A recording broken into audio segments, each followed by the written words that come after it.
Welcome to the Level Up Podcast, where finance leaders share real stories, insights, and connections that move them forward. Tune in to learn, sharpen your edge, and level up together. Hi, everyone. Nick Aracco here, host of Level Up, and I am founder and CEO of CFO Alliance. I'm so pleased to be here. Okay, this is not just another boring business podcast. You know me, I don't do that.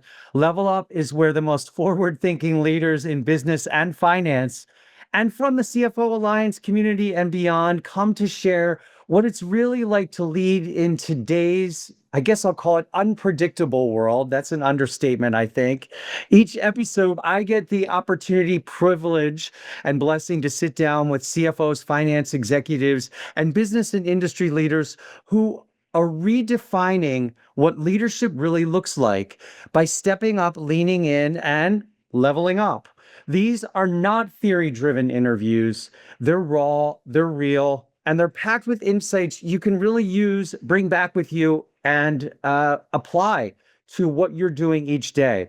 Past guests have included what I call power players, people like Andrew Platt, Albert Ramos Jr., Phoebe Bishop, Justin Norton, visionaries, people who see things that, wow, I can only hope to see. People like Chad Blackburn, Aaron Wilkins, my dear friend Tracy Williams.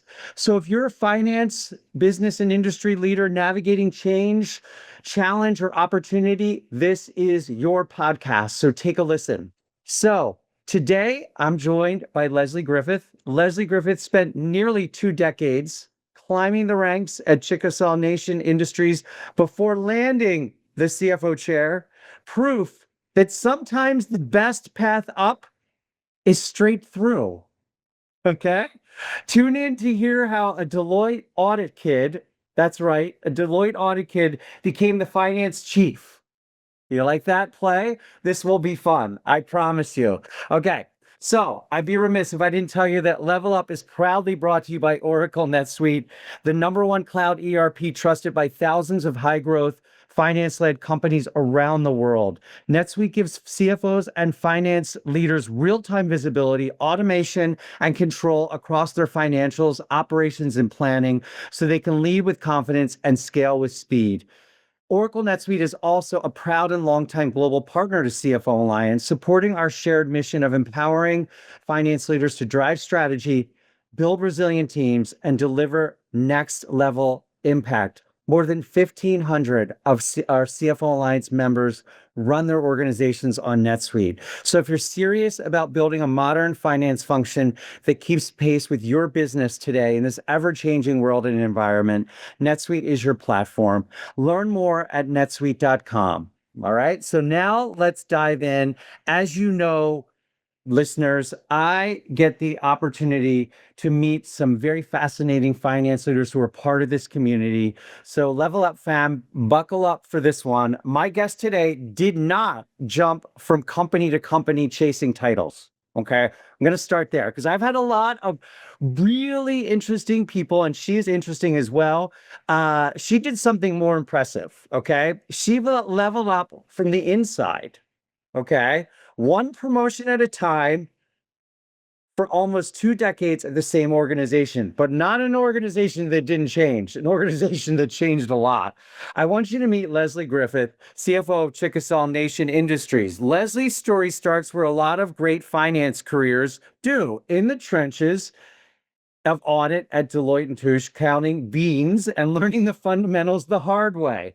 From there, she made her way to Chickasaw Nation Industries back in 2007 in financial reporting, right? Instead of looking for the next thing somewhere else, she just kept climbing right where she was. Corporate controller, then VP of corporate finance, and finally into the big chair, CFO. And this is where that's not a lucky break. That's like 19 years of proving it, promotion after promotion.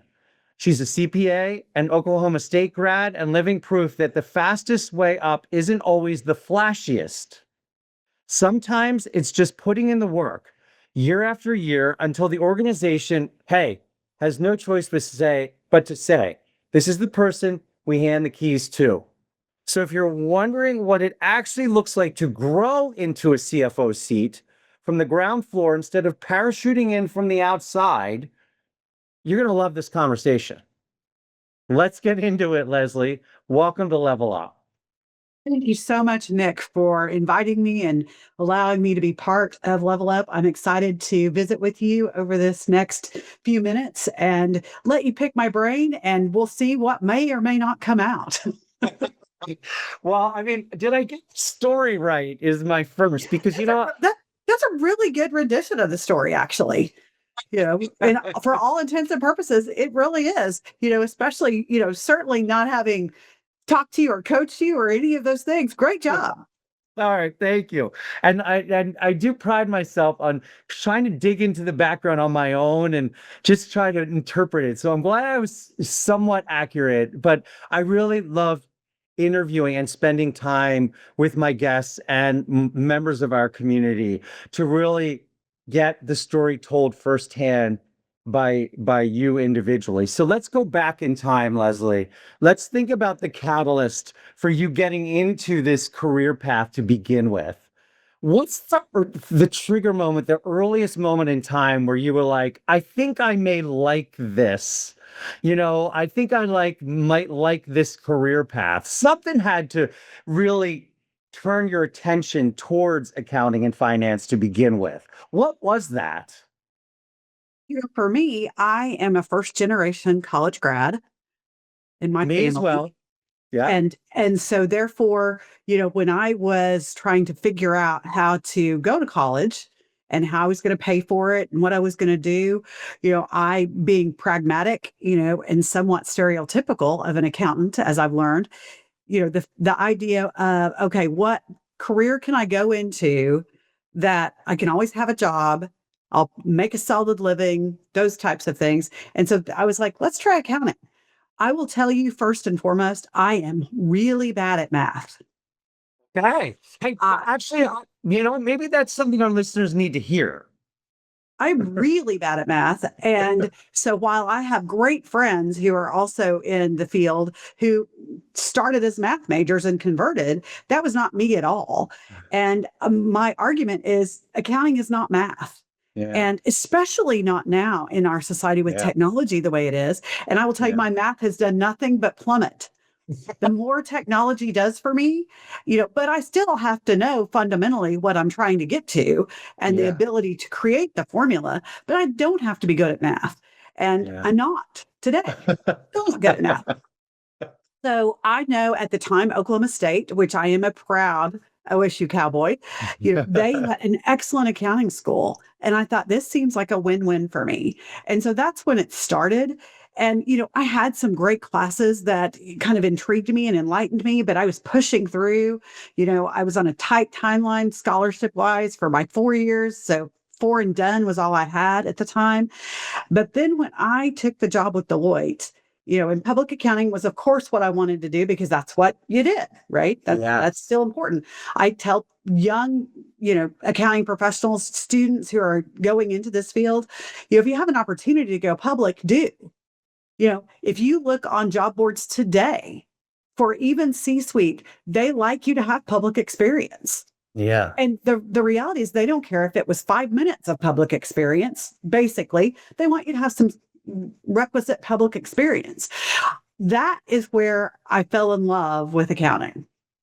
What is it about that experience, even today, for you and today, draw that still shared experience that you still have such an affinity for, still such high regard for, and still such faith that it brings so much out that's so highly applicable towards what has become foundational for your career. What is it that's so compelling? Well, for me, it was the idea of seeing a lot of different industries. Mm-hmm. It was the ability to learn to read and interpret a financial statement in a different way. Mm-hmm. And you met so many people, different walks of life, different personalities, different views on you as an auditor coming in. And so I think from that perspective, especially if you aspire to be in management or leadership of any kind, that's really critical. And those are very critical skills. And you just begin to look at things a little bit differently than anything you ever learned in college, for example. Yeah. And I have strong beliefs that a lot of universities have doing a better job about really readying people for the actual workforce and what you're going to experience there. But again, that was over 30 years ago. And so the ability to really kind of learn how to navigate, dealing with different clients, different businesses, personalities, and getting exposure to really kind of understanding how to look at a financial statement, that was where I fell in love with that. And I've often said, hey, in my next career, I could totally see myself being an auditor again. It would come full circle. Maybe. It would come full circle. Maybe. That's Yeah. amazing. Yeah. It's so interesting. It's almost like you can spot someone who did that stint in public accounting as somebody who did as well. The way you lean in, the way that you spot and adapt to people's thinking and communication styles, the way that you recognize that you have to build relationships in order to do what you need to do in that capacity. It is a but for to be able to conduct the work that you need to do, that you have to be able to interact with people. Yes, right? I will tell you that I can point to segments in my journey and in my career where I laid aside the relationship building, Uh-huh. probably not intentionally, but because that is, I am one of those people who it is like, okay, here's what we've got to get done. Let's just get in, let's get it done. Everybody else has other things to do. And so it took an executive coach, I don't know, about 8 or 10 years ago to kind of remind me, hey, wait a minute, you're missing something here that will help you level up to the C-suite. And it is that you are not intentionally taking the time to build those relationships. People trust you. They believe you have the utmost integrity and ethical behavior, but they don't know you. And so it was a kind of a reset for me going, oh, okay, you're right. And kind of going back to the original roots and reminding myself even after Deloitte, when I moved to the Oklahoma City Community Foundation, very lovely public charity, which I still adore. I spent over a decade there and learned a tremendous amount about relating to people and how people act. I had an incredible boss there who I still just admire tremendously. I have been very... What was it you admired about that boss? I mean, what was it that you took with you? Well, I like smart people, number one, right? So they always intrigue me. I like smart people, but I really loved the grace and the ability, just the poise in dealing with a variety of situations, but yet people look to her for the financial investment endowment answers. Do you think she was ahead of her time in terms of the look to her? Was that look to her horizontal too? It wasn't just a vertical look. It was people across and throughout the enterprise looking to her. Absolutely. Absolutely. She was a cornerstone, but not only that, but even just watching her interact with board members, investment committee members, and just the respect that she garnered. She was not a steamroller. She was not but just her poise and grace was just something I really admired. One of the things about my career, which has been, I think, fairly unique, is in my career, I have had very few male bosses. Wow. Okay. I know, I'm not sure a lot of people who've made it to the CFOC can say that. You're right. That's interesting. And I mean, I've had some great ones, don't get me wrong, but the two most impactful, one was at the Community Foundation and it was Carla Pickrell. And then the other one was Rhonda Sutton, who she retired as my peer a year ago in January. Okay. And so she actually hired me at CNI. Okay. And I also just, you tend to admire qualities in others that you don't possess yourself. That's right. That is the best opportunity as well, right? Yeah. And so you want to learn how they do it and emulate, Yeah. those types of things. So that's kind of a unique thing I believe in my career, is that I haven't really worked directly for a lot of men Yeah. over my career. What did she have that complemented you so well? What is it that she brought that you were like, wow, this is like great, like to put next to me or around me? She had not only the relational side down pat, Yeah. very, very much so, but she also had a much broader business savvy and sense that I have worked to develop. One of Okay. the things I can say, even though I am towards the end of my career, in at least doing this, I learn Mhm. every single day, and I like to learn. Yeah. And I I don't think you'd be recognize, doing this if you still didn't like to learn. Let's be frank, yeah, right? Yeah. but I think as a CFO, one of the things that I'm seeing a big shift in, at least the way I view it, is I don't think you have to be the traditional accountant, CPA. That's Agreed. not going to be the CFO of tomorrow. Agreed. And so it's my ability to look across kind of the landscape of CNI and really start talking to certain people about, and I've approached somebody and I've said, hey, would you be interested in potentially, vying for this seat when I Yeah. vacate? And Yeah. they're like, well, I don't have an accounting degree. I'm not a CPA. I'm like, okay, but if you have a really strong VP who is fundamentally based in that camp, if you've got the finance and the business savvy and the tech and the strategy and the view, that's what we need. Yeah. It's so interesting that you're embracing that. And that is what I believe so many people need to hear, is that today's seated CFO is embracing the developments and the changes in the metamorphosis of the role.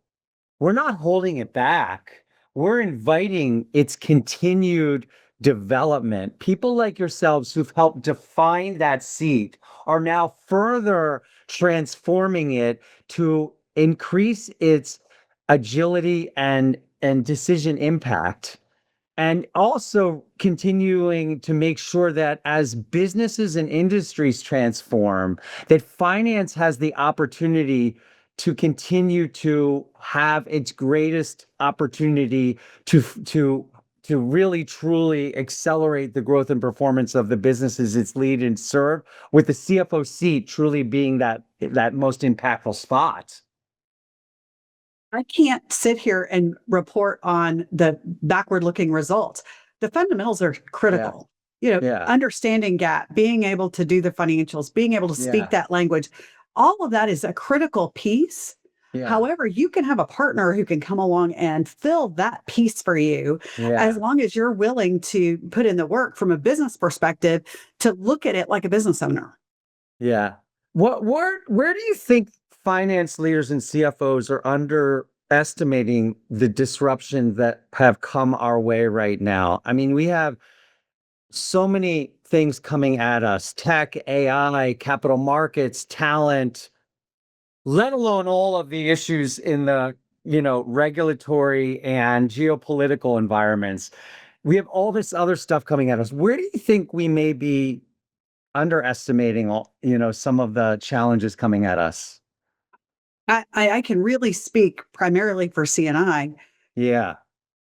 and that is related to just the strategic view of AI Yeah. and the governance of that. Yeah. There is a new tool, a new tech each and every day, and everybody wants to use everything. Which, by the And way, is exciting on one hand, but as the CFO, who finance people like us see the risk and opportunity side of the equation on everything. Mhm. So keep going. So I really believe that it's very challenging to kind of wrangle in the group and say, okay, we need to have some fundamental decisions about governance regarding AI because we're creating tech debt every day. Right. I love that. I had read recently, and the question what we should be asking is, what's it going to cost us to change? For anyone who's been in for longer than 3 years, what rebuild costs. Yes. What throwing the baby out with the bathwater costs us as an enterprise. And I truly believe that those companies who take the minute, take the beat, take the pause, and really think about the architecture and the governance and the strategy for AI itself will gain a competitive advantage. Yeah. They will look like they lag in the initial, then maybe 8 up to 18 months. Yeah, they may look like that in the headline in the first sentence, but in the long run, it's not even a long run. In a normal run. Yeah, they will have competitive advantage as a result of that. Yeah. And I think reality is they will be more agile in decision making and in pivoting. They will also understand their data structure better and that architecture better so that regardless of what tool you want to lay over it, the tools will come and go. There will always be the next best thing. And I think that is where we're missing it a little bit. So what do you think is the greatest challenge with that approach? Because you're not alone with that strategy, but it meets with such resistance. Where's that resistance coming from? Well, I think the resistance is coming from the fact that you see those short-term gains. It's almost like if you wanted to play the market. Yeah. Right. Well, and that's fine. And people do that and they do very well. Yeah. But is that what your core business is? Is that really how you should be doing it? And it's the fact that we don't have enough data today to make informed decisions about not only what it's giving us as a competitive advantage, as an asset that either generates revenue or reduces costs. We don't have the good data to prove it out going, okay, here's what this is what this really is doing for us. That is something that we've struggled with at CNI before we even started dipping our toes into the whole AI adventure. And that was, what really is our internal rate of return on some of these tech bets? That's right. That's right. And I'm talking about infrastructure. I'm not talking about forward facing to the clients and customers. You're not even talking what we're delivering to the customer. You're talking about our own infrastructure.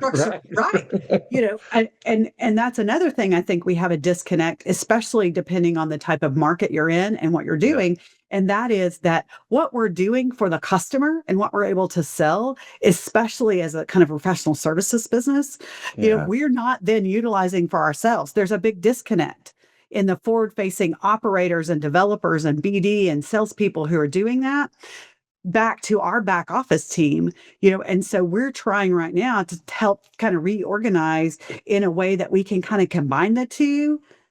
And what that looks like, we don't for sure know yet. So we're trying to kind of figure that out because we're not leveraging our own talent and our own things that we're selling out there internally, which may actually provide better returns for us.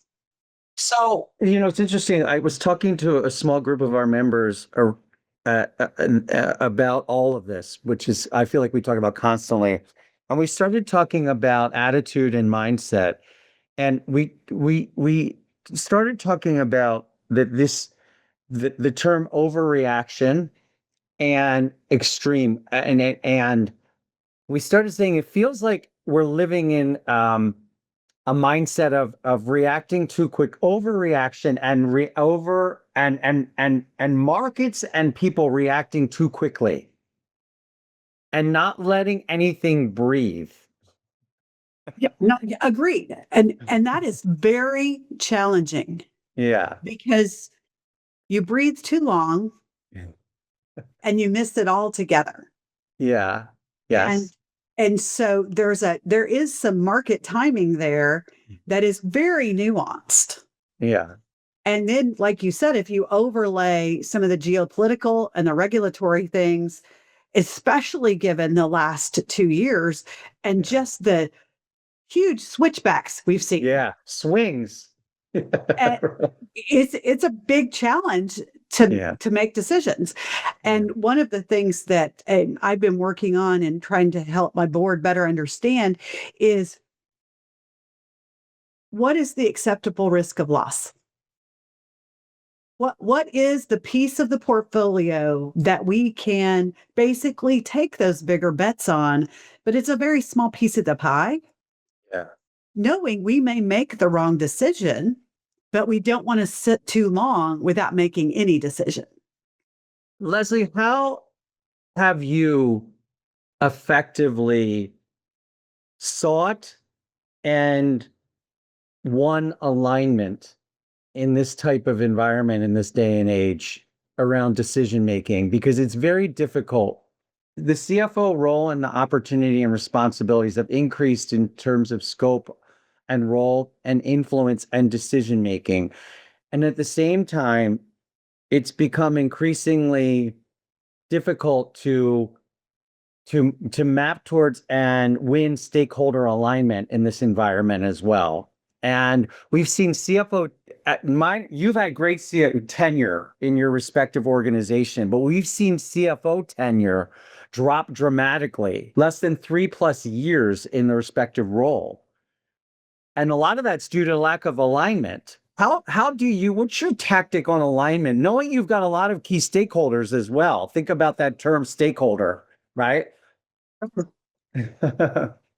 And I think you make a valid point, which I don't have real experience with, and that is building the level of trust that you need to have to go ahead and, kind of that old kind of, disagree but commit philosophy of Bezos. The concept of that, if you're only in the seat for a very short period of time, that's a real challenge. It is. That's a real challenge. And I think part of it would depend on how you got into the seat, what the rationale was for why they hired you, and are you staying true to that? And recognizing, then I believe this is very valid as well, when you and your CEO cannot get to that alignment, then you're not the best CFO at that time. Yeah. And so you have to move on. Yeah. And so we have experienced, we've had a pretty significant shift in our executive team, due to retirements. And so our COO became our CEO about 18 months ago. But luckily, he came to us through an acquisition in, I think, 2012. So I had a lot of experience working with him as first an LLC manager, then him moving on out through the ranks. So I had a lot of experience working with him and developing that trust relationship. But again, I can't answer how you develop that in such a short season when you have a very short tenure of those kind of things, because you can't, that's not something you can say, well, they trusted me at my last job. Yeah, you're right. It doesn't work that way. It's very relational. And I think part of it is, how strongly are you willing to stand on your convictions and what you know and believe to be true? And how willing are you to admit you could be wrong? Yeah. Well, let's talk about that. So we can't seek perfection. That's the enemy of good. Clearly, we've all made mistakes throughout our careers, especially if they're bold moves. Talk to me about a time when you got something wrong, and what did you learn from it? What can we steal from that? So C&I has been such a proving ground because of all the variety of things I've been exposed to. I was going to say, I mean, you have a whole ecosystem of things that you've been exposed to. From acquiring companies to divesting of companies to very interesting ways on tax and tax strategy. I mean, just some very interesting things.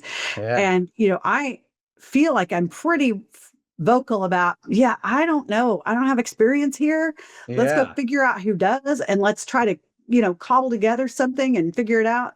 I'd also try really hard not to get too far enamored and buried with what was true yesterday. Good. And this is how it worked before. Yeah. That's so dangerous. One of the best and worst things about our finance team is our tenure. Yeah. Yeah.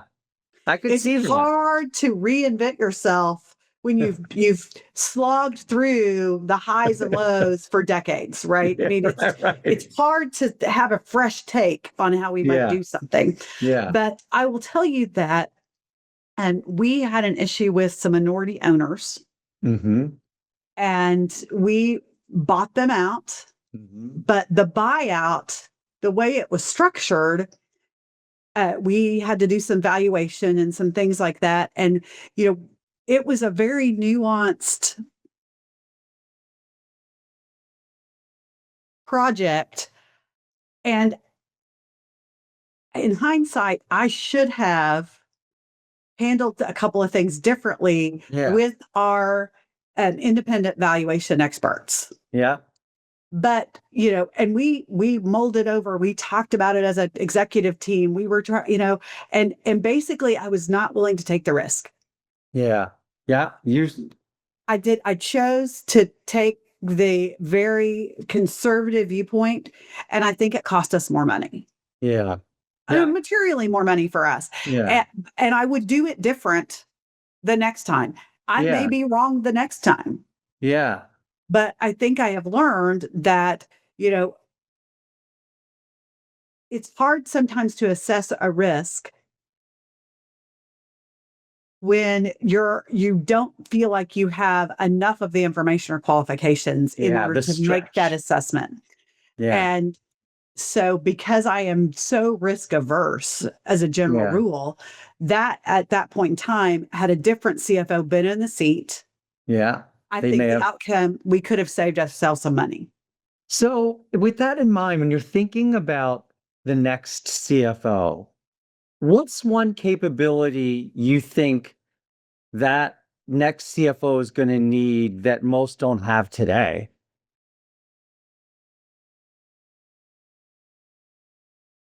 Or maybe one they're going to need more of in terms of a capability, or stronger one capability? I really feel like the CFOs need a much stronger capability in kind of understanding truly, basically the business development side of the house. Oh, okay. You're the first to say that clearly. That's really interesting. I feel like that is missing. Okay. I would say most people who are kind of what I consider more stereotypical accountants, we shy away from sales in a lot of ways. Yeah. I understand that if you grew up in public, you've got to have a sales side because, if you're ever going to be prisoner, you got to sell to some clients, right? I get it that in your position, you got to know how to sell a little bit. Yeah. But in a corporation, lots of times we're very insulated from that on purpose. They don't want the bean counters out there trying to know how we, sell, right? Yeah. And I think we miss perspectives, not in the ability to close deals in that way from a sales piece, but really understanding what it takes to do that and developing that appreciation for that, because I'm looking on the back end going, really, we have given away the farm here. What are we doing? And I think, but I recognize that I have to trust them to know I don't know the whole story. Yeah. So this is what the next one knew the whole story. You feel like it would be potentially a different. I feel like it would allow me and my team to better advise how we could have a better outcome potentially. Yeah. Not in all cases, but in some cases. But I don't know that side of it very well. Yeah. And so I think CFOs of tomorrow have to position themselves better as if they were the CEO. Very interesting. Very interesting. So when you think about your career path and you sunset from this role, what are you thinking for you? I'm always curious when I talk to my guests about, what they do next. What's not that I'm trying to exit you from your role, but I always wonder, what are you thinking? Well, I think kind of the pat answer would be, I'm open to consulting Yeah, gigs. yeah. Generally, people have asked me here and there, I mean, you you have know, so much to apply because you've done so much there at CNI. I mean, there's like acquisition, divestiture, you consider everything you've done. It's like there's not a lot you haven't seen or done. I mean, and I will tell you the biggest hole in my resume is I do not have public company experience. Right. Yeah. That's a big hole in my Yeah. resume. Yeah. And so, when I am serving on various boards, nonprofit boards and the like, it's kind of like looking at, okay, where can I really add value? Well, Yeah. they always want to put me on audit or finance. That's fine. They need those people. I get that. It's an investment. I get it. It's not a problem. Happy to do it. But there's not a lot. There's not a lot that's very sexy on those things. You kind of just do your job. And but what I would also say is, completely on the flip side, I have toyed around with the idea of, writing a book. Yeah. And it would not be a tech book. Let's just put it that way. It would not be, you know, accounting theory 101. No, not even a little bit. So So would it be fiction or nonfiction? probably nonfiction, All you know, right. probably, I think, we'll see. Who knows? Who I like knows? it. I think you've got a lot of stories to tell. I go back to it. I'm like, because it's been a journey and it's a journey that still has chapters to write too. And there's still some more to go there too. When you think about the greatest success you've had in grooming people too, grooming talent on your team, what are you most proud of? I think I would say for me, it is when I am able to really connect with somebody who is very different than me, and we can bounce off of one another in a way that I help coach to how they can improve to the next level. Yeah, I can see that. It is rarely, hey, come and sit with me and let me show you how to reconcile something. Right? That's not really There's where, very few CFOs that operate that way, I will tell you. and I think it is one of the things that having people really play upon the strengths that they bring, not trying to emulate something they like in me. With I get told a lot, I'm very fast. Okay. I'm very quick. Like I can look at a report, I can look at a slide deck, I can look at whatever, and then I can ask these questions, right? They've likened me sometimes with I come in the room and I'm like spraying fire like a machine gun, right? Because I have that ability. I'm not asking you to create that ability in yourself, Yeah. right? Yeah. That doesn't make you successful, because there are times where I can steamroll and miss the whole relational side, right? So that's not always a good thing. So it's really trying to figure out, okay, what are you really good at? Right. Where you really bring that to the table, giving them experiences to kind of have them dip their toe into some things. We know that, to be successful and continue to move up in the organization, you have to be able to talk to other people. Yes. You Yeah. have to be able to convey the financial results succinctly and in a way others can understand it. That's the key piece I feel like that y- is lost and is learned the hard way because I think that when we were educated in one language, the language of the numbers. And then we got out there and we were like, the majority of the world doesn't speak our language. We have to translate that in the language they understand. Right. Now, what I've learned in the last year is that with advancements in technology like AI, it now translates it for them. What I have to make sure is that the information and data they're getting is the data and information is accurate and we're all getting the same data and information, not shadow finance happening Correct. also too. Correct. Absolutely. And I think that is a challenge, but I think you can, use AI, use the technology to say, show me how a different way to present this to That this is kind of right. people. Okay. Yes. And then you kind of modify Yes. to resonate with them differently. Yeah. I also think it's important not to make assumptions about what people know and don't know. I want to throw a question at you that one of the members threw to me that I also threw out in the webinar, I think 2 days ago, which was, how important do you think it is for today's and tomorrow's CFO to be a natural conversationalist? Based on my experience, it is critical. Why do you say that? We have to be social. And I think that is a way that you not only build trust, Mhm. but it also is a way that, especially at the CFO level, that stakeholders go, okay, she gets the business. She gets Kind of it. understands the business, Yeah, right? So that garners trust as well. I love And it. so I love it. think you have to be. Yeah, I also think we learned that when we did our stints in public too. Yeah, interviewing, just the simple techniques, Yeah. and you pretty well, if you think back, you pretty well knew, those staff accountants who were going to make it and who basically needed to go be hidden in a corner and let them. Or we moved them to tax. Yeah. Yeah. Yes. Isn't that funny? And I hate that, but yes, isn't that so true? Right. And that's one thing I'm very clear about. Like, I don't do taxes. Don't. Yeah. So, as we move towards the end of this, what do most people not know about you? Any quirks, habits, rituals, hobbies, interests that you'd like to share? Well, that's very personal.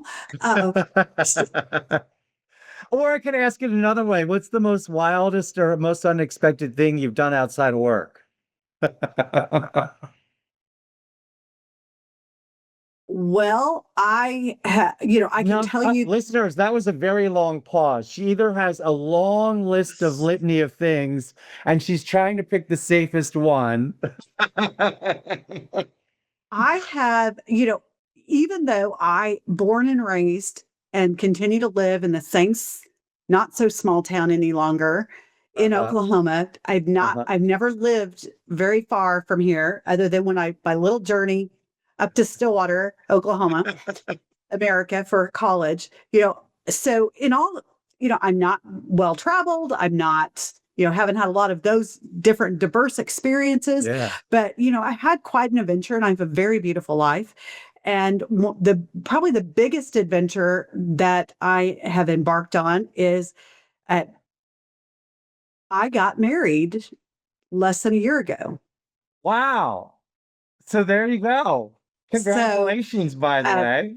Thank you. My first husband died in 2021 and we had been together since I was 16. Wow. So, and we've been married almost 30 years. Wow. And, I had a beautiful, I was never getting married again. Wow. And then Ever. Never say never, never say never. Yeah. And so that my tagline is, I plan and God laughs. And there you go. So here we are. And there you are. Congratulations. Thank you. And it is an adventure I never saw coming. There you go. You never saw it coming. And then I love it. That is not what I thought you were going to say, but congratulations. That is joyful. Thank you. Thank you. Thank you for sharing that too. So Leslie, you have a lot more chapters to write and you are going to write a book and I'm going to hold you accountable to it now. Oh, great.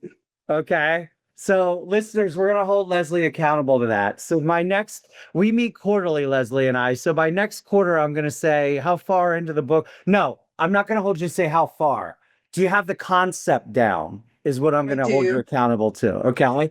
And then with AI now, you can go from concept to framework. So I'm going to ask for this framework. Okay. by next quarter. So, Leslie, if people want to connect with you, what's the best way for people to connect with you? It is, through LinkedIn or Okay. through my email address, Okay. which is leslie.griffith@chickasaw.com. All right. So, and what would get your attention if somebody reached out to you? Don't offer to sell me something. Those not to, those where the delete button goes. Yeah. So, How about you wish her well and congratulations on her marriage? There you go. That would There get we her go. attention. there we go. There we go. I love it.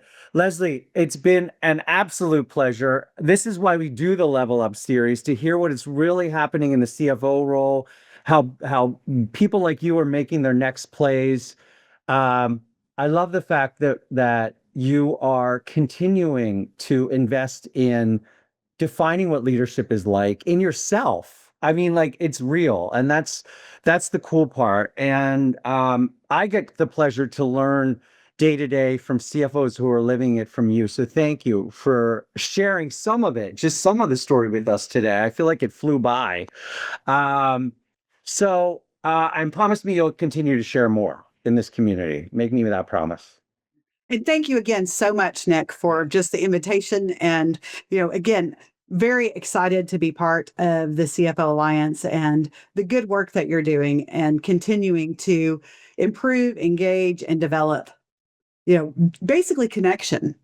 Yeah, well, that's what it's all about, and it's great to have you be a part of it, and great that you shared it today, listeners. If you loved what you heard today, and you are inspired by people like Leslie, and you want to be a part of this community, you know where to reach us at CFOalliance.com. If you have recommendations for guests who you believe will inspire us like Leslie, then do not hesitate to reach out to us. This is why we do this Level Up series. If you loved this episode, please subscribe to Level Up. Stay tuned for more. I thank our friends at Oracle NetSuite for sponsoring this series. They are the #1 AI cloud ERP, trusted by over 43,000 businesses. You can reach them at netsuite.com/CFO Alliance. If you have any suggestions on any ways we can continue to enhance this show, reach out to me. In the meantime, please stay well, stay safe, stay connected, and continue to level up in your business, in your world, in your seat, and most importantly, in your life. Thank you, listeners, and thank you again, Leslie. Thank you. Thank you for tuning in to the Level Up podcast. Subscribe so you don't miss the next episode. More stories, insights, and connections to help you level up.